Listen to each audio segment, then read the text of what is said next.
Cuando terminó esa guerra yo tenía personalmente un gran poder, pero yo no utilicé la victoria ni la revolución para adquirir más poder.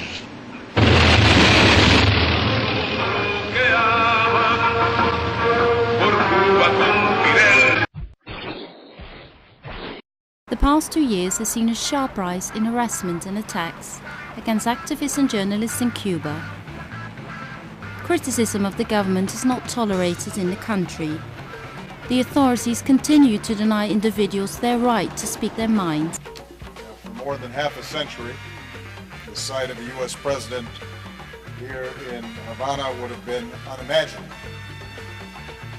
But this is a new day.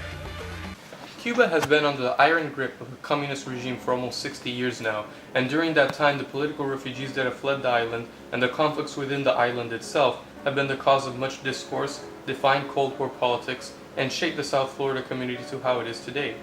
But on July 20th, 2015, the United States and Cuba formally announced that they had normalized relations. We have observed that in the 15 months that have passed since the decision was made to establish our diplomatic relations, we have obtained concrete results. But so far, many Cubans, both on the island and in exile, have been disappointed by what has largely been America's appeasement to the Castros, a general neglect of addressing human rights violations, and a reversal of long-standing immigration laws. Sure, we have a lot of Cubans, most of them younger, who are happy to see some changes, but for the most part, there's been a general climate of uncertainty and discontent, primarily in the older generations. I asked former Cuban political prisoner Alfredo Severo, 72 years old, what he thought about this.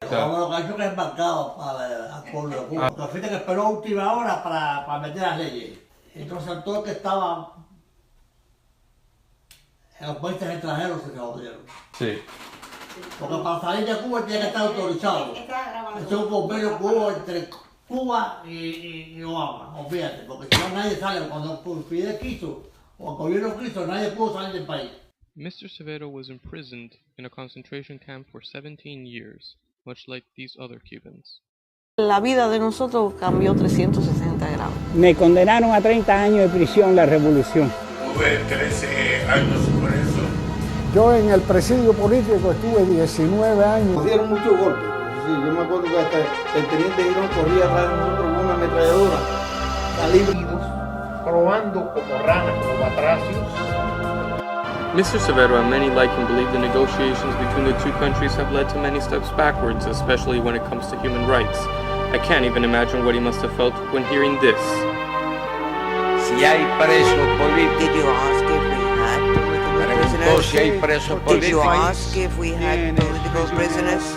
Es la única que no voy a permitir. And why you Dame la lista ahora mismo de los presos políticos para soltarlos. Menciona la hora Just mention a list. de presos políticos. What Dime el political nombre. prisoners? Give me O a los name. nombres.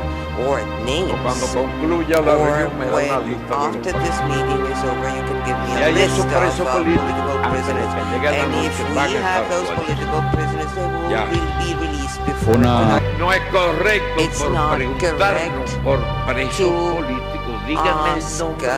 about political prisoners in general. Please give me the name of a Y ya. political prisoner. Instead of making the bulk of his trip addressing these issues, Obama shook hands and smiled with tyrants, acted like police brutality was not occurring within mere feet of him, all culminating in an awkward handshake that is a visual metaphor of this entire endeavor.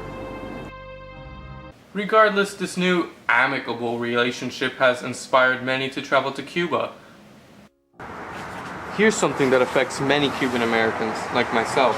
According to a new Cuban law passed in 2016, all descendants of Cuban citizens are considered dual nationals, meaning they consider that they have American citizenship and Cuban citizenship, even if they're like myself, born in the United States.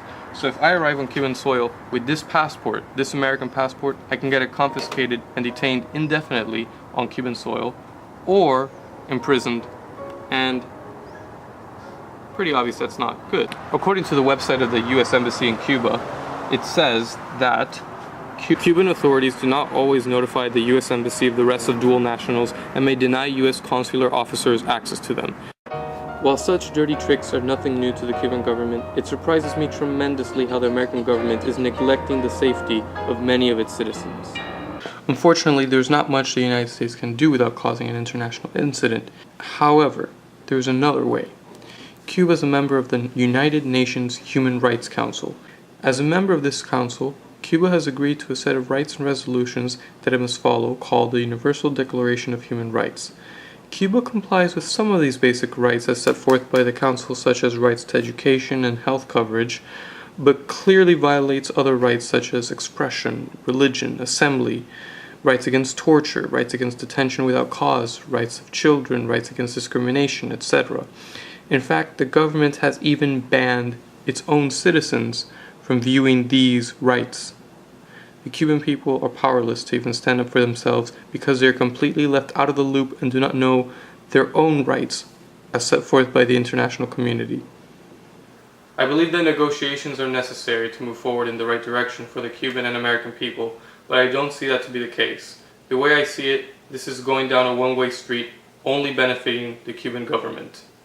Neither we nor the Cuban people are getting anything. It is a sad state of affairs that needs to change, especially in terms of upholding human rights.